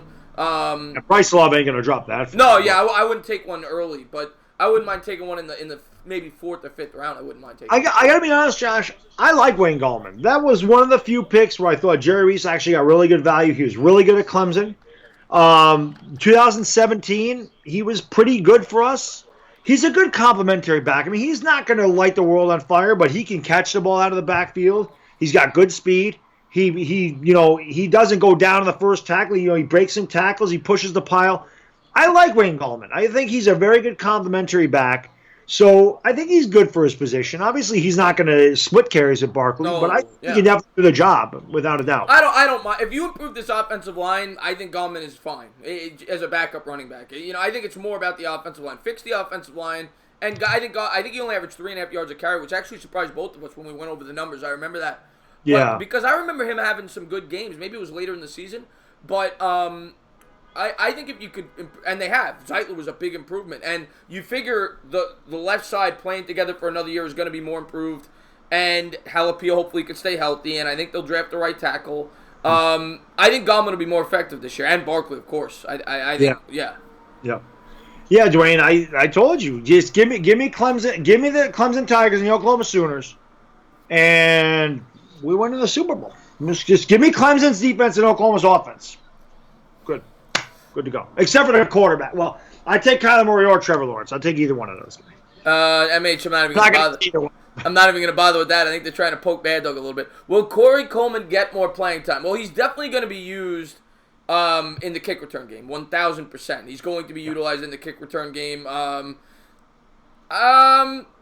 He may. I don't know if he's going to have that big of a role. Maybe. I don't think he'll have that big of a role. Be a third receiver. Yeah, probably. Yeah, probably. Just want to say, Gabe says Baddog knows his stuff about it. Thank you, Gabe. I appreciate that. I watch a lot of college football. I do. So, I try to keep up with it as much as I can. Like I said, I can't say I watch the ACC, the Big Ten, or the Pac-12. I am a Big 12 and an SEC guy. I watch a lot of them. Watch a lot of Georgia Bulldogs games. That's why I'm not a fan of Fromm. Watch a ton of Alabama stuff. They're always on CBS. So I always watch the SEC. And, again, the Big 12, which is why I liked Corey Coleman. You heard my rant on Eli Apple Friday night when we were playing the rant videos, and you heard me say we could have had Corey Coleman. I say that we could have had Corey Coleman in the first round because we needed a receiver. The fact we have Corey Coleman is very, again, he's not going to light the world on fire, but he's a good third receiver. He has upside. He has upside. But I just want to get to Jordan Hoffman. He said Oliver at 6, Farrell at 17, Reisner or Byron Murphy at 37. I actually had a very similar mock to that. I had Reisner falling to 37, which I think is possible. I don't think Byron Murphy will fall to 37. Farrell at 17, I think is possible, and Oliver at 6 is possible. If we could get Reisner at 37 with those two, I mean, I'll be drinking champagne at the end of the night. Somebody asked another good question that I like. Oh, did the Giants actually use all 12 picks? Last Kings asked. I don't think so. I think that they used some of them to trade up. Yeah, I definitely could see that. Dwayne says, Baddog, I think you're onto something because I really like Drew Simi, a guard from. Yeah, the Oklahoma's offensive line is the best in the country. The whole line is amazing. They are. I mean, they're incredible. I've been trying to hold this. I got to hit the latrine, man. You have three beers. Go do it. You got to. Right. I'll answer some questions where you're gone. Will Cody Latimer be good? See, that when he said that Coleman was the third receiver, I actually think it's very possible Latimer will be the third receiver because of his ability to help out in the red zone, a taller target. I could see Latimer being the third receiver. Thoughts on Hakeem Butler will be better than DK Metcalf. I could see that. Metcalf is boom or bust. He is boom or bust. He's either going to be really, really, really, really, really good, or he's going to be a complete bust. I don't think it'll be an in-between. How many late-round picks do you think we keep, and how many do we use to trade up? Okay, so I think we have 9 picks between round 4 and 7. I think we have 3 in the 7th, 3 in the 5th. Maybe we have 8 picks. I think we're going to use definitely 2 or 3 of those picks to move up. If we have 8, I think we use 6 in the late rounds. Chris, can you go on front? No, I can't. I work. Do you think Shep will be playing more outside? Yes. I think that of the 2 wide receivers, I think that Shep is better suited to play on the outside than Tate is. I think Tate will be the slot wide receiver predominantly in the offense. What about you? You agree with that? Tate's more of the slot guy, and Shepard's more on the outside? Yeah, I could see that. Shepard can play both. Honestly, I think Shepard's better in the slot, but we really don't have a. Corey Coleman's probably the fastest guy we have that would be an outside receiver, but I mean Shepard's going to have to play outside. But at Oklahoma, he's better in the slot. I mean, that's just where that's his natural Shepard position. Reminds me, not saying in the NFL, but the way he played at Oklahoma, he reminded me a lot of Victor Cruz, which is why I was extremely excited to get him. He reminded me of Victor Cruz. That's the guy. He could do both. He could go inside and out. Right. But he's more effective as a slot receiver like Victor Cruz was. Right. But what's going on, Brandon Rogers? Thank you for tuning in the stream. What's the best draft class the Giants have had in the last 10 years? Okay, so I was going to say 04, but that 07 rather, but that's not in the last 10 years. The last 10 years. The problem is they haven't had probably last year, but it's hard to say that yet. But if I would guess, I mean, I think Carter's going to be at least productive. I think BJ Hill will be at least productive. McIntosh, hopefully. Of course, I'm not even going to mention. Barkley's amazing. Yeah, I'm not even going to bother to mention Barkley, and Hernandez will definitely be a 10-year starter. We got 4 starters out of that. Yeah, probably last year. I mean, because we didn't have many good drafts over the last 10 years. And last year was a very good draft. I mean, you have to be fair and take into account that we were picking early, so that has some effect on it. But Gettleman had a very good draft, and McIntosh, a lot of people like. We didn't get to see a lot of him, but I know he was hurt. He was hurt more. And Beal. Let's not forget Beal. I mean, Beal, exactly. Technically, it's a 3rd-round pick this year, but they acquired him last year. I mean, I'm trying to think. I mean, 2016 was the Eli Apple debacle, which really ticked me off. But we got Shepard out of that draft. We got Darian Thompson was a freaking bust too, so never mind. I was gonna say 16 we got Gallman and Shepard. I mean, they're pretty good. But Darian Thompson was a bust. Eli Apple's too. So 2016 was bad. 2015 was Eric Flowers. It's not. There really isn't. You're not going to find one. You're not going to find one. He stunk. He was awful. That's why we're in the situation we've been in, man. He couldn't draft for 10 years. Right. That's why we've been bad for the last 7 years. It caught up to us. We only have 2 players on the team between 2012 and 2017. That's crazy, Dwayne Bass. That is a crazy. Let me see who it is. It's Ingram and Gallman. Oh my God! Yeah, it is Ingram and Gallman. That's who it is. Oh my God, that is crazy. And Ingram, and when he hits free agency, probably won't be on the team either. I mean, hopefully he is, but I don't know if they're going to pay him top tier. Which is what he's going to command. Right. Do you think they'll bring back Shepard? By the way. Say he has a big year and he's going to command $13 million. You think they bring him back? I think they do. I think they'll have the money to bring him back. Well, you know what? I shouldn't say that. It depends on how he does this year. Yeah. His year like he did last year, no. But if he lives up to his potential, say he has 80 catches and 1,200 or 1,100 yards and 8 touchdowns, I think they do bring him back. But if he has a year like he did this year, no. If he has a year like he did this year and he's the number one guy in our team, no. He's got to put up number one receiver numbers this year. I worry about exactly what you said. Shepard and Ingram, as talented as they are athletic. They can get open. They both drop a lot of balls, and that's very worrisome for your top. Well, let's stop forgetting about Tate. Tate's very sure-handed. He's a veteran wide receiver. He's going to catch balls. So Tate could easily be the number one option, but we don't know. Probably all three of them. I mean, they'll all be about even. Yeah. They're not going to pay 2 slot guys. Dwayne, I think you're probably right. I don't think they're going to bring back Shepard because of the acquisition of Tate. But, well, we don't know yet. Of course, then again, you don't know when they're going to cut Golden Tate either, because neither one of us think he's playing all 4 years here. That's a good point. Marley, and I think it would only be a $5 million dead cap hit after year 2. Marley Mull says, would Jackrabbit look better? Yeah. Well, anybody would look better, Marley Mull. I don't think Jackrabbit's as bad as he looked because of how poor the secondary was, how poor the pass rush is. I don't think he's an elite corner anymore, but I think he's at least an average corner, starting corner. But when you can't get after the quarterback and you're asking your players to cover for 2 or 3 seconds more than they should, you're going to get exposed. So everybody... We talk about that. Yeah. We talk about that a lot. Yeah. A really good pass rush can hide a average to weak secondary because they don't need to cover as long. If you're not getting to the quarterback and they got... I don't care how good your secondary is. If the quarterback has 7 seconds to throw, he's tearing you up. Right. You got to get after the quarterback. That's why we have to address the pass rush in this draft. Yeah, and somebody, I thought about it because when I made a video, one of my draft videos, when I addressed that the pass rush I thought was our biggest need, and he said the pass rush isn't as bad as you think. We were, I think, 2nd or 3rd in the league in pressures, but we didn't get sacks. And then I thought about it. I'm like, wow, that's a crazy stat. Let me look that up. But then I thought about it, and I said, that stat's misleading because what type of defense do the Giants have with Betcher? They are a defense that constantly blitzes. So if you're constantly blitzing, you're probably going to get pressures, but they're not getting home. So at the end of the day, they're not getting the quarterback down, and I feel like the type of defense they have is probably why they had that many pressures because they blitz more than anybody. To me, a pressure is a fly ball caught at the wall.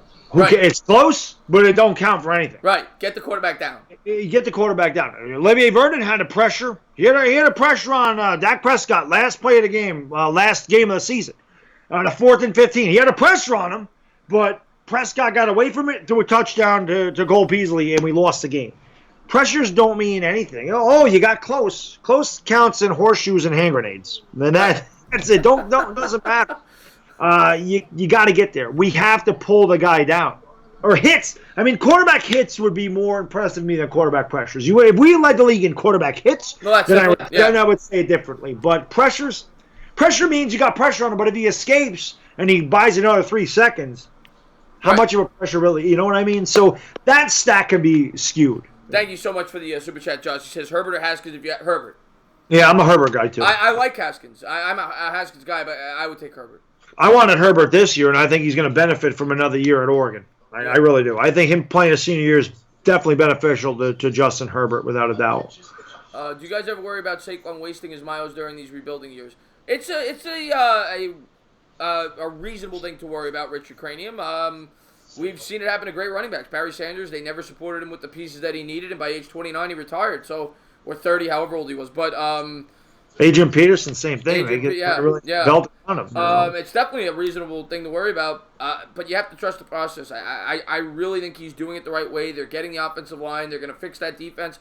I think in 2 years, with all that cap space, I think the Giants are going to have a very competitive football team. And next year... And he'll be in his prime. Barkley be in his prime in 2 years. Yeah, and next year... Who knows? Crazier things have happened, Baddog. Crazier things have happened. Let's see how we draft. Let's see the direction we take. Yeah, I think a lot of guys are already saying we're going to win 3 games. We're the worst team in the NFL. I think they put the NFL power rankings out. The Giants are 34. The Giants are going to be better than people think. I'm not saying we're winning 12 games. I'm not saying we're winning the division. But we're not going 3-13. No. We're not. The only thing that you lost Landon Collins. You lost Olivier Vernon. You lost Odell Beckham. Listen, our defense is one of the worst in the league with with Landon Collins and Olivier Vernon. Snacks Harrison. So, yes, I know. We have to address it in the draft. That's what we have to do. But this offense is going to be just as good without Odell Beckham. I'm telling you right now. It's going to be just as good without him.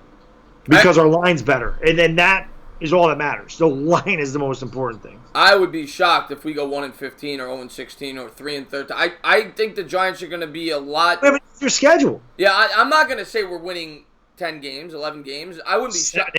Yeah, I think 7-8 games is very reasonable. And if everything broke right, maybe 9 or 10. But if I'm being 6 to 8 wins would be my projection. But anything could happen. It's the NFL. Eagles have a dark. I agree with you, Cushman. Their cap situation is a disgrace. They have a quarterback that's had 2 serious injuries. I think the Giants are going to overtake the Eagles in 2 years. I kind of laugh when Eagles fans are like, "Oh, Howie Roseman's a wizard with the cap," and blah blah. They don't realize that all these veterans now have extremely backloaded contracts, and they're going to have no money in 2 years. They have no money in 2 years. Yeah, none, because these enormous cap hits are going to happen in 2020. Right. That's all they did. They pushed all this money back 2 years from now. Well, that's what the Giants did too. Basically, that's what we got. And that's why we got screwed. Yeah, that's why we got screwed. Yeah. Saquon broke records with the worst O-line in the league. Imagine what D-Rose. We say it all the time. Yeah. Forget about it. Still got 142 people in here, guys. Incredible. Again, you guys are the best. Thank you so much. Spike the like, guys. Let's get to 150. Please join the channel. The entertainer. We go live all the time. Every Wednesday we do the Giants show. We're going to start a baseball show. If you guys are baseball fans, we're going to start on his channel this week. Same thing. We're going to be rotating channels for that. Yep.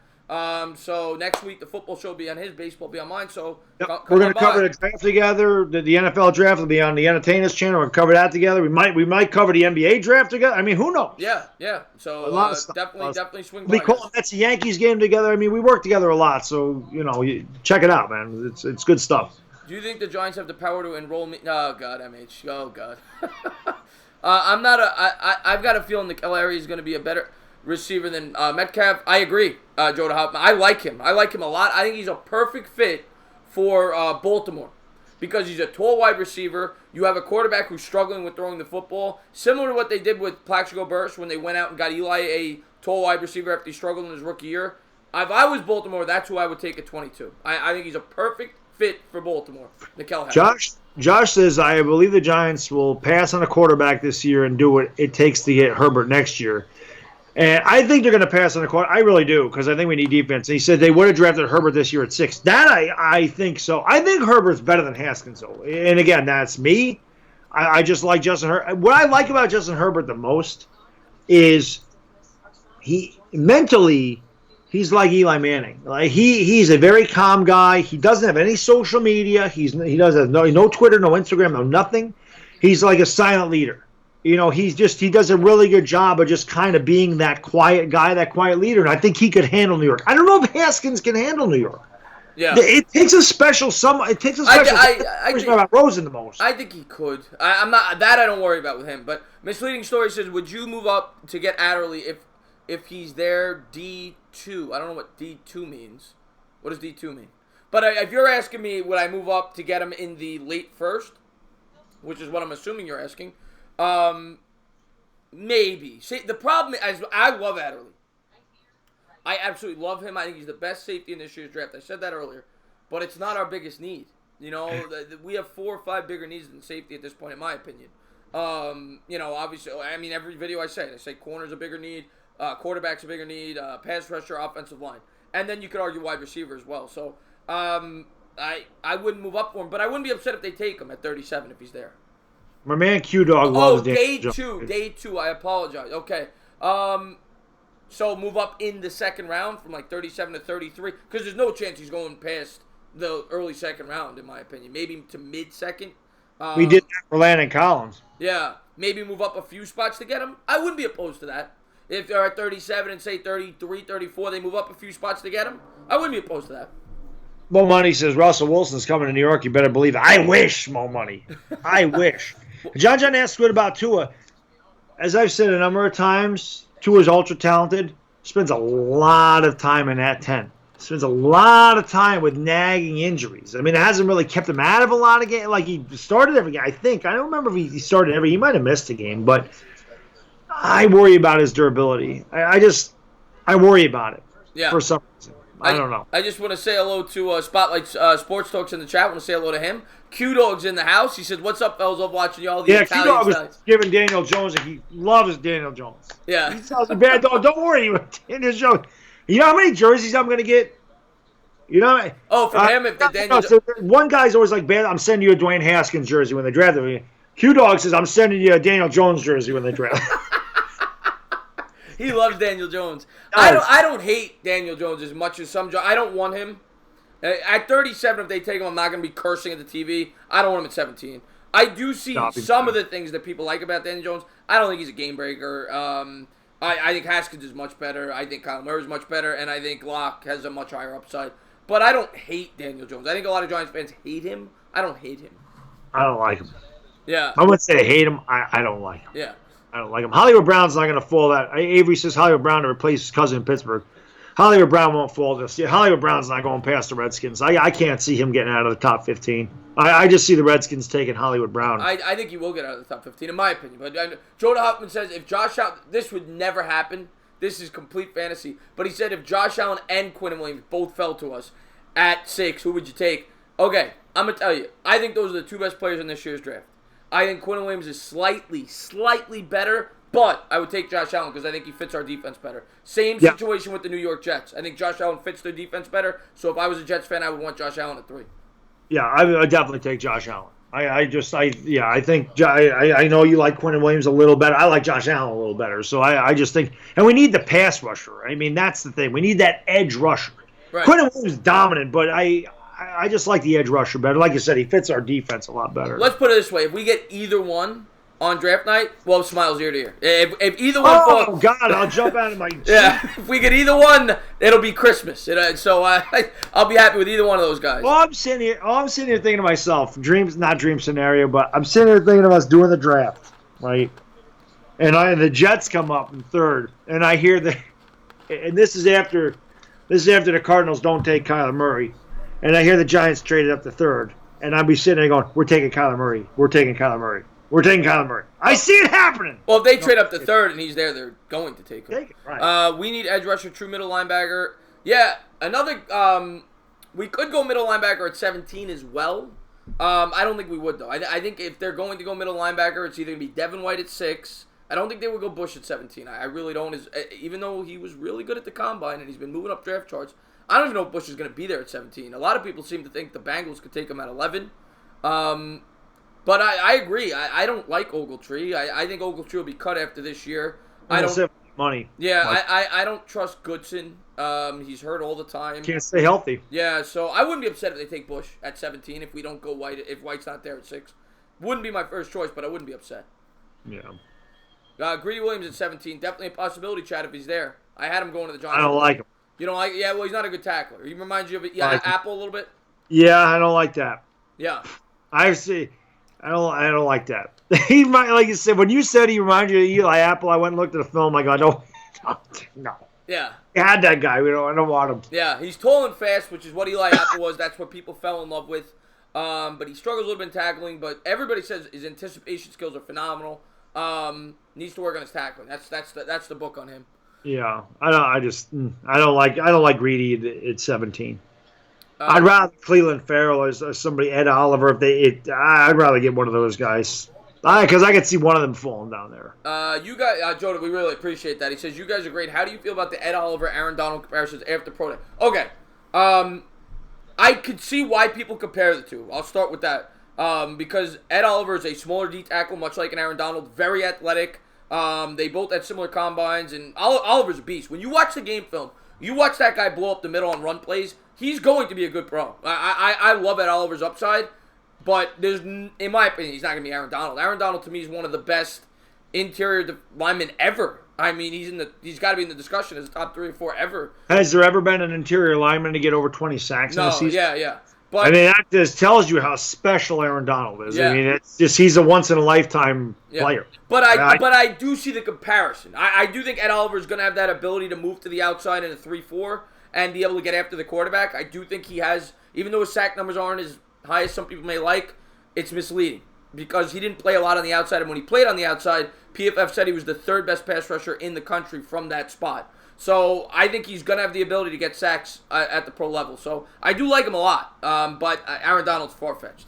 The other thing with Ed Oliver is the sacks. To me, this is why you need edge rushers. Your edge rushers are supposed to get your sacks. You want a guy like Ed Oliver to blow up the middle and stop the run. That's really what a defensive tackle's job is. To not only maybe not get sacks, but get a push up the middle so the quarterback can't step up in the pocket. Make him step out of the pocket. The most important thing is to push up the middle, and the ability to stop the run. Pushing the running back, pushing pressure into the quarterback's face. Sacks don't need to come from a defensive tackle. That's where pressure matters. Thank you so much, Dire Giants fan. And Kudo, oh my God. Thank you so much, Kudo, man. He says, I'm a man of my world entertainer. You all are the best. G-Man Nation, stand Absolutely, up, man. I really appreciate that, Kudo. Absolutely, my man. And A-King, I really appreciate that, too. He says, I love you all. We love you guys. You guys best. Without you guys, there's no reason for us to do this show, to make our videos. You guys tune into my videos. You tune into his videos, our live streams, and we love you guys. I mean, you guys make it fun for us, and we love doing this. So, thank you. This is why I can stay up till 1:30 in the morning and fall asleep. I almost fell asleep twice last night doing that game. I really legitimately swear to God I nodded off once, and I said I better get to bed. But this is the only reason that I have the energy. You guys are the only. I get no sleep. You're the only reason that I can stay up till 1:30 in the morning and do a game, because you guys make it fun for me. And you guys are the best. You're the freaking best. And again, like he said, I wouldn't even be doing this stuff if it wasn't for you guys. You guys make it fun. You're so supportive. You give great opinions, great questions, and it's so much fun to talk sports. I mean, you guys are awesome. We wouldn't do it without you. So I say it every stream I do. We can't thank you enough for all you do for us. So thank you guys for being here. I mean, we've had 135 to 140 people in there the whole time. You guys are awesome. Yeah, and have a good night, Last King. Yeah, we'll probably close this at about 10, 15 minutes. We're going to go a little longer because this seems to be a popular show tonight, so we'll go a little longer. Giants must take defense in the first 2 rounds. Great. If they go defense with the first 3, I'll be completely fine with that. So my dream scenario is Devin White at 6, Cleveland Farrell or Ed Oliver at 17, Dexter Lawrence at 37. There's another Clemson guy. And Avery says, what do you guys think the biggest necessity is? Edge rusher, middle linebacker, cornerback, right tackle, or quarterback? All right, I'm going to give you my order. Edge rusher 1 or pass rusher. I kind of disagree with Baddog a little bit. I'm completely fine if they get an elite pass rusher from the middle, but I prefer an edge rusher. So I'll go edge rusher 1. I'll go right tackle 2. I'll go quarterback 3. I'll go cornerback 4, and I'll go middle linebacker 5. I would go... But I may go middle linebacker 4, but it's close. It's close. Cornerback, to me, is definitely last on the list. We haven't had a good middle linebacker here in forever. The middle linebacker sets the tone for your defense. They set the defense. They're supposed to lead your team in tackles. I would say middle linebacker, edge rusher. Then it's tough. Right tackle. We really need a quarterback, or we really need a right tackle. I would have to go right tackle because you want to, before we get a quarterback in here, you want your line to be watertight. So I'd say middle linebacker, edge rusher, right tackle, quarterback, cornerback. That's how I would want them. Yeah, so pretty close. I mean, you had the middle linebacker 1. That's where we differed. Yeah. But Devin White, if Devin White's there, you take him. I think they're all needs. What happened?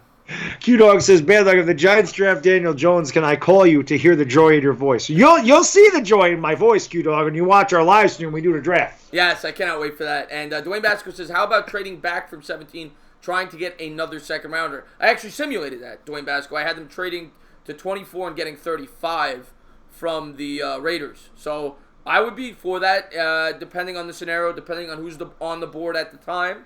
I'd be for that. In my simulation where that happened, and Baddog's not going to like the 37th pick, but I had, I think it was Quinnen Williams at 6. I think that was the draft where Quinnen Williams fell to 6. And then we traded down from 17. We got Calais Farrell at 24. 35, we got Ed Oliver. No, I'm not Ed Oliver, rather. Oh, God, what's his name? The right tackle that was much higher from Ole Miss. Dalton Reisner? No, from Ole Miss. Oh God, it's, I just had it on the tip of my tongue. I don't even love him that much, but we got the right tackle, and then we got Daniel Jones at 37 in that scenario when we traded down. Well, I'd see that wouldn't kill me because we'd have an extra second. Yeah, Greg Little. That wouldn't kill me because you'd have an extra second round pick. We would have 35 as well as 37. So if that happened, that wouldn't kill me. I don't want Daniel Jones, but that would not hurt me as much as taking Daniel Jones at 17 if we got the 35th overall pick. I would deal with that. Yeah, because then the GOAT says, if Kyler Murray falls to 6th, does Baddog take out the lube? No, I don't take out the lube. It's better with a lot more friction. Why would I take the lube out? Would you? If only they read my comments. The GOAT says. I just see the GOAT writing. That's what he was talking about. Oh, okay. Yeah. So I read the GOAT's comment. That's why I retracted it. Oh, okay. I read the comment. I wasn't ignoring you. I saw it, but I wanted a chance to throw it in there. Which corners do you think will be there if we trade up in the 3rd? Rock Ya-Sin's going to be off the board. That guy's going to go early 2nd. I can't give you a name off the top of my head. There's another guy, I can't even pronounce his name. He's got like a weird, it starts with an O. I can't remember, but I think he'll be a 2nd-round pick as well. I saw some game tape on him, but I don't think he'll be in the 3rd round. I would like to go corner potentially at 17, depending on where we go at 6. If we get a pass rusher at 6 and a DeAndre Baker's there at 17, I'd be completely fine with that, knowing that we could get a right tackle at 37. But we have to see the draft breaks down. Yeah, Juwan Taylor's going to go. I think Juwan Taylor's going top 10 to somebody. We'd have to take him at 6. I don't. As much as I like that guy, I think he's the best in the draft. But I don't think you fall off too far from him. I really don't think Cody Ford is that far away from him.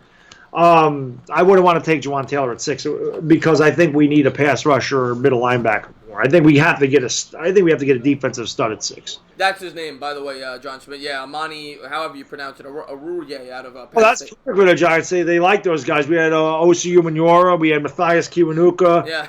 and Digizua. We like those names, John, so that's a possibility. Delano's back in the chat. True or false? Ed Oliver has a higher ceiling than Devin White. That could be true. I think they both have immensely high ceilings. I love both their ceilings, Yeah. Dakota. I don't know Let's who's get them both. Yeah, let's get them both. If you could get Devin White, it'll never happen because I think a perfect spot for Ed Oliver is 12 to the Packers. I think it's perfect. If he gets to 12, I think the Packers take him because they address the edge rush. They could use a guy up the middle. They got Zadarius Smith and Preston Smith in free agency. They could go and get Ed Oliver. They'll really help out that defense with Amos. And I think the Packers are a sleeper team this year with what they did in free agency. I like what they did in free agency. Big Blue for Life's in the chat. Osi Umenyiora was great. He was great. If we go all defense this year with an easy schedule, could we find ourselves in QB hell? We could. I hope not. But I mean, anything, but we got to go out there and try to win football games. But the thing is, diehard Giants fan, if we draft the wrong guy, we're going to be in QB hell for 5 years. And we've talked about this before. We need a quarterback, but you can't draft on need. If he's not the guy you want, you can't take him. And Jonathan Abrams, I like BSG Styles. He reminds me a lot of Landon Collins. I like him. He's a good box safety. He's not known for coverage, but from everything I read, he's decent in coverage. They say he can cover the tight end. A lot of people like him as a top safety in this year's draft. He's a good box safety. At 37, I wouldn't be upset. Not at 17. I don't think we need Haskins at 6. I think the Giants can address the quarterback next year. I really do. I think we can address it next year. Cushman, Cushman's crazy. Cushman, little too much. Cushman, you're pushing way too far at this point. The QB class, yeah, he's pushing a little too far. I don't even know what the hell is going on. Yeah.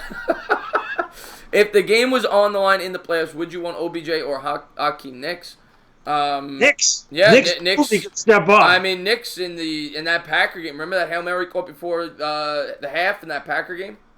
Yeah, the Hail Mary, and he had a huge game against the Falcons. Yeah. Week before. So he proved that he could step up in a big spot where OBJ completely failed in his one opportunity. So would you guys like to get Ryan Finley? I mean, Ryan Finley, a lot of people seem to like him as a late-round I'm quarterback. not a fan of Ryan Finley at all.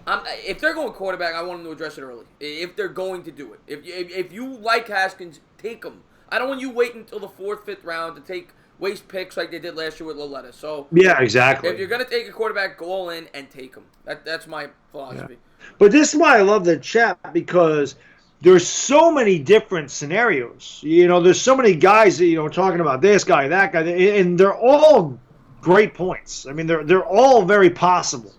Except for some of the people, just being, just joking around saying trade up and get Daniel Jones at 1 or whoever said that, that type of thing. But I mean, there's so many good points. Haskins at 6. I mean, you can make a strong case for that. Montez Sweat at 6, Ed Oliver. You can make a case for all those. So they're really good points. I think, a lot of people seem to be getting higher on Greer after his pro day, Los Santi. A lot of people, because a lot of people thought he was going 3rd, 4th round. Now you're starting to hear him creeping up 2nd round, so we'll see. That's why I said I think the pro day, people put too much stock in the pro day and the combine. If the guy is a projected 4th round pick, his pro day should not change anything. It's a controlled environment. He's not playing against defense. There's no pass rush. There's no coverage. It's him taking a snap, dropping back, and throwing to a receiver. Yeah. That should not change things that much. Maybe, okay, they're saying this guy's projected to go 47th overall and he moves up to 40th. I get it. But to go from the 4th round to the 2nd round because of a pro day, I think that's too much stock in a pro day. Yeah, I'm not a huge. I mean, Greer could be, like you said, serviceable. Maybe he'll be an average starting quarterback. That's probably his ceiling. I would say his ceiling is like an Andy Dalton. I think he could be a serviceable, solid NFL quarterback. Yep. And he's going to need a great team around him to win. Yeah. He's not going to be able to carry a team. Yeah. Like a Pat Mahomes. Pat Mahomes can carry a team. Now, Aaron Rodgers can carry a team. Those guys can carry a team. Greer is not that guy. And Arcane Asylum, I've seen those comparisons. I don't necessarily agree with them. People have compared before the year that Mahomes had. That's when those comparisons were out. That Locke is similar to Mahomes in the way that he is able to throw the football and he has this special arm. I've seen those comparisons. I don't think many people would make that comparison now after the year that Mahomes had. But with Drew Locke, I see like a Jay Cutler. That's what I see. I see a guy with some athleticism, because Cutler, if you remember, was pretty athletic. He could move, and he had a big arm. So I could see that. But I don't think he's going to be a great quarterback, in my opinion. I freaking love Q-Dog. He's Baddog, what size Daniel Jones jersey do I get Burt? Burt fell. I think he's an extra small. Yeah, get him that extra small. Nathan Peter. Do you think we will draft only defense in the 1st round? I don't know what we're going to do. It's all speculation, but it's all fun. Am I going to be shocked if they take Haskins? No. I think a lot of people are starting to say they're not taking Haskins. They're not. That could be. I won't be shocked at all. Yeah, I would not be shocked at all if they take Haskins at 6. So, no way Murray's going 6 at Mitch. There's no way he's dropping to 6. But yes, that to me, those aren't things. Well, we need the quarterback, but we don't. We don't need the receiver at 17. But oh my God, Kyler Murray and Hollywood Brown. Yeah, I'm doing a cartwheel, and I don't even know how the hell to do a cartwheel. What's going on, movie critic? How you doing, my man? Oh God, thank you so much, Sperms, aka the entertainer talking porn. Baddog hates Haskins for the sole reasons that they look alike. Yeah, this is true. We get mistaken identity a lot. I be walking out of work and guys be like, oh, Dwayne Haskins. I'm like, no, Baddog. Oh yeah, well you look just like it happens all the time. I get that a lot. You'd be surprised. Yeah, I like Rockison, Avery, as a potential 37th overall selection. It's another guy that I've seen moving up mocks. I looked at some film on him. I like him too. And what a great name. Yeah, I like him. And it's a phenomenal name. Why are you upset with YouTube, movie critic? And Christian says, what do you see bad in Haskins? Arm motion speed. Now, some people say, I don't care about the speed. I could care less about the speed, and I've seen people say... it's talking about his arm motion speed. The loopy motion. That's what I was about to say. That's what some people comment on. I think what Baddog doesn't like about him is where he comes from, Ohio State. There hasn't been a lot of successful quarterbacks under that system, and he only has 13 games worth of experience. I think that's Baddog's biggest concerns. I like the kid. I think he's got a very high upside. I like him. I don't think... I'm not head over heels like some people. I think some people think he's the second coming of Jesus Christ. I'm not that, but I think he's going to be a good quarterback. I do. Everything you mentioned is reason I don't like him, and I think his 7-step drop is very slow. I think it takes him a long time to hit that back step of the 7-step drop. And again, though, the offensive linemen need to be watertight because Haskins doesn't throw well under pressure, which is another thing that worries me because our offensive line isn't good. Not that many quarterbacks do throw good under pressure, so don't get me wrong. It's not like, hey, every other quarterback does as well. I think the offensive line is going to be at least average this year, though, with the addition of Zeitler, and I think they addressed it. I agree, yeah. But I think obviously a guy like Kyler Murray could do better without the offensive line. The other thing I will say, and I know that there's a lot of people who don't like Haskins, but with our offense that we have, I actually think Haskins fits it very nicely. When you go back and look at college, he throws a lot. He throws a lot of anticipatory. I'm trying to come up with the word. Where he anticipatory. Yeah, anticipatory throws where it's like quick 6, 7 yard slants, and they have that type of offense, right? They've got the slot wide receivers with Tate and Shepard, and I think it's the type of offense that they want to run. I think he does fit the personnel well. I think he fits the personnel better than Kyler Murray does. Actually, I do think he fits the mold of this type of offense very well. We got to change the mold. That's all. Yeah. Break the mold sometimes. The Q-Dog says, entertain a bad dog. Good night, Zeppelese twins. Q-Dog, man, thank you so much. You the man, brother. Thank you for swinging in. Really appreciate it. Yeah, I love Q-Dog. He's the best. He's awesome. Do you think the OSU curse is going to follow Haskins? I mean, I'm not one of these guys that looks at that. I look at the player. I don't look at the college you went to. If you look at the college last year, everybody could have said the same thing about Baker Mayfield. That's what I always say. So I look at the player. That's my personal opinion. Well, Baker Mayfield also was a lot better than Dwayne Haskins. No, I'm not saying he wasn't. I'm just saying, but that's what people were saying about Baker Mayfield last year. Not you and me, but people were saying that. The experts were saying he plays in the college-style offense over there. There's never been success. You know what I'm saying? Same thing with Pat Mahomes. Yeah, I know. I'm just saying. That's why I don't look at what the colleges and all that. If the quarterback is good, he's good. That's my take on it. Right, yeah. And I'm not just talking about Haskins specifically. I'm just talking about in general. Did you guys ever hear Eli's rap song he dropped? No, I did not, Jose Reyes. Was that with Peyton Manning? Was that the Peyton Manning song? When he rapped with Peyton Manning? Is that what you're talking about? I do remember that. If you watch tape side by side of Haskins and the other OSU quarterbacks, it's night and day. Haskins is much better. I agree with that. People compare him to Cardale Jones. He's much better than Cardale Jones. In 10 years, will the pocket passer exist? Yes. Oh, God, yes. Yes.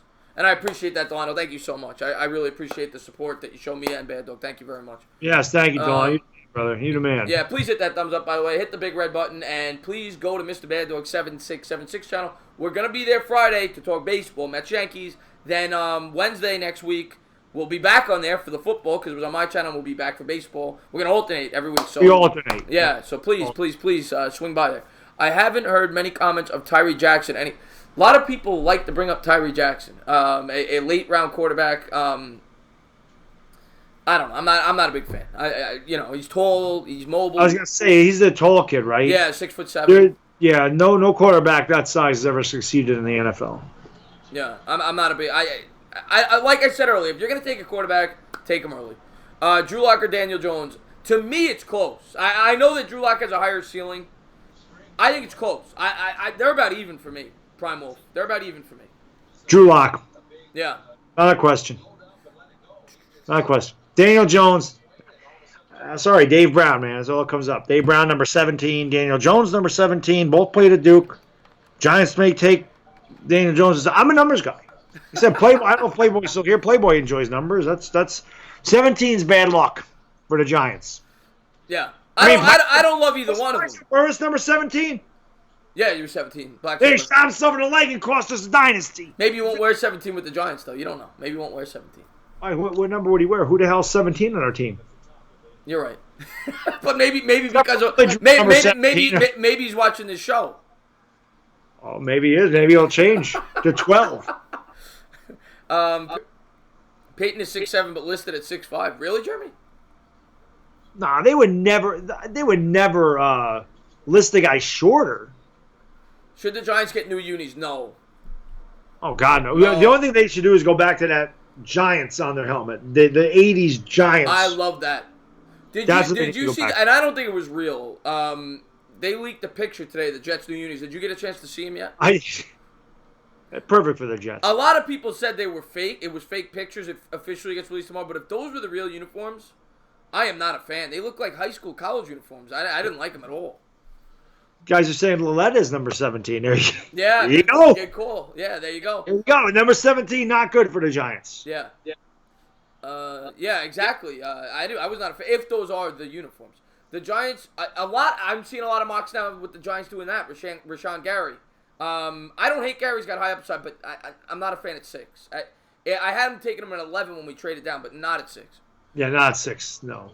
King Badger, I'm pretty close. That's dream outcome. That's pretty good. Because I want all defense, Dexter Lawrence at 37. That is exactly the way I would want it. Is those 3 guys. But Greg Little, Cody Ford, any of those guys at 37, perfect. I love your first 2 picks for sure. And 37, there's 3 guys that could fall there that I would love to. Yeah. Did you guys hear about Andy Reid's weight loss? No, I did not. We play bad in those. I did, actually. I heard about it. He dropped 30 pounds. Really? From his nut to his ass, yeah. Would the Giants steal 2 first-rounders from Murray? I hope not. Yeah, No. Way too much. They wouldn't have to give up that much anyway. Dog tag in the house. What's going on? We're going to close this out in like 5 minutes, dog tag. But thank you so much for stopping in. We're talking Giants, though you're a big Giants fan. Thank you for popping in, my man. Could you take Hockenson at... I don't think... I like Hockenson, but it's not a need. I mean, and Ingram gets the job done. I mean, he's not a good blocker, but I love Hockenson. I think he's a complete tight end. We're not taking a tight end in this draft. No way. We have too many needs. We have still have Red Ellison there. Not that it matters much. They signed Scott Simonson. They've already got 3 tight ends. And movie critic, I did not get my Avengers ticket yet. I saw you asked that a few times. I did not get my Avengers ticket yet. I think Jed, I like my joke about Andy Reid. But once again, thank you to everybody. You go back and watch Dog Tag. It was a great stream. Texas Liberty is the man. Love Texas Liberty. Thank you to everybody that's been here this whole time or just popped in, even if it was for a minute or 2. Hit that thumbs up. Go into Mr. Baddog 7676 channel. Please check him out. This show, we never imagined it would be growing at this rate. We thought next year, but we didn't think it was going to pop off like this. So you guys are great. I mean, you guys are the best. This is our favorite thing. We always look forward to doing this show Wednesday night. We're going to continue to do it after the draft. We're still going to give you Giants content even after the draft to get you going. So, because it's going to be tough to make Giants content after the draft. 2-3 weeks after you recap it. But we're going to continue to give you this show once a week and continue to talk Giants football with you guys throughout the offseason. So, because I know people crave football, and it's going to be fun. It's going to be a great offseason, and it's going to lead us right into the preseason, right into the regular season. Yeah, it is. So we'll take you through the summer with Giant stuff, and right up to the end of July when training camp hits and everything's going to start happening. We're gonna have the preseason games before you know it, guys. The summer flies by. It does. Before you know it, it'll be September 9th or whatever the hell day it is that this starts. September 11th. I don't really know what the first day of the season is. It's always I think it's the Thursday after Labor Day, whenever that is. So 7th, 8th, but right up to that point. Avery, yes, we are. That's going to be on this channel. Live stream the draft. Yes. Yep. It'll be awesome. I may, Delano. I may go to training camp one day. I went last year. I was new to YouTube. I hadn't gone live before. I was actually at training camp one day last year. If I do go this year, I will stream from training camp. Yeah, they used to be up in my neck of the woods for 12 years. They were here from 96 to 2012 when they practiced at SUNY Albany. It was about 25 miles south of me. And I used to take 3 weeks off in the middle of August and go down there and watch. I miss them being up here. I was there every freaking day watching them practice. I miss it like crazy. I knew it was coming to an end because when they could only do the one-a-days, and it rains up here a lot during the summer. I mean, it just happens, and they had to cancel all the practices. They needed the dome. They built that whole thing down there. Tom Coughlin liked them up here because he liked to get them away from the city and get them the hell out of there and get them away from everything where it's much quieter up here. But I knew that complex was going to be used. What the hell did they build it for? So right. My loss is your gain, entertainer. Yeah, exactly. Dwayne Basco, that's a good point, Dwayne Basco. I hope not. I don't think. Maybe a little. But I don't think so. He says the Avengers movie might take away some views for the draft. Oh, God, no. No, you can watch the Avengers anytime. The first round of the draft is one night. I'll tell you, though, it is stupid for the Avengers to come out on that weekend. I mean, they're going to make their money anyway, but a big movie like that's like one of the worst weekends to come out, right? With the NFL draft, you know. Saturday's not a big deal. Yeah, you're right. Fourth, Yeah. rounds, nobody cares. Yeah. Fourth or seventh round. Let's say we take Oliver at 6. Would you rather Farrell or Greedy? Farrell. You don't like Greedy, but all right. Let's say Farrell or your corner of choice. Say it's DeAndre Baker. Would you rather have Farrell? I'd rather have Baker than Greedy. But I'd still Farrell. You'd still prefer Farrell. Yeah. Okay. Yeah. Two Italian paisans with yeah. Salute to you, Arthur. Thank you for tuning in. Everybody, check him out if you got a chance. Can we get you guys singing "We Are the World" together? Not in this stream, but we will do it when we do a nonsense stream, Jose Reyes. I sing my baseball streams because it's semi-appropriate with the God Bless America and all that, and it's fun. But this, we want to keep it almost as if it's like a real radio show, a podcast. So, but it's 11:32. Oh, Dyer John, thank you so much. He said, I can't wait until the draft, but I'm looking forward to the Yankees and Mets stream.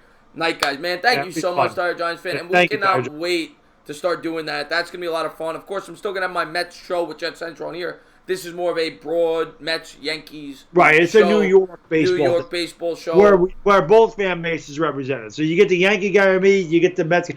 So what this will be, Chris and I pretty much agree on everything in this stream.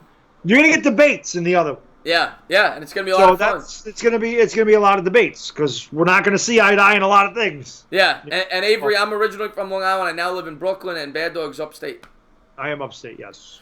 I'm safe. Yes, exactly, John Smith. But I just want to say, we're going to close this out, but I just want to say thank you to everybody that tuned in. You made this stream incredibly fun tonight, and it gets bigger every show. We love you guys.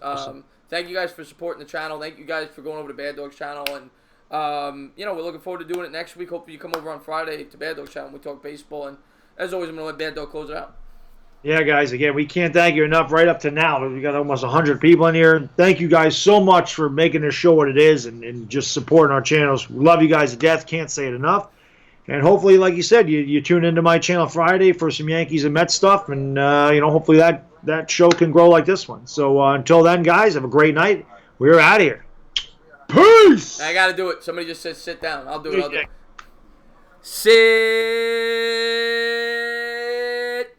down, New York Giant fans. Thank you guys for tuning in the stream. Have a great night.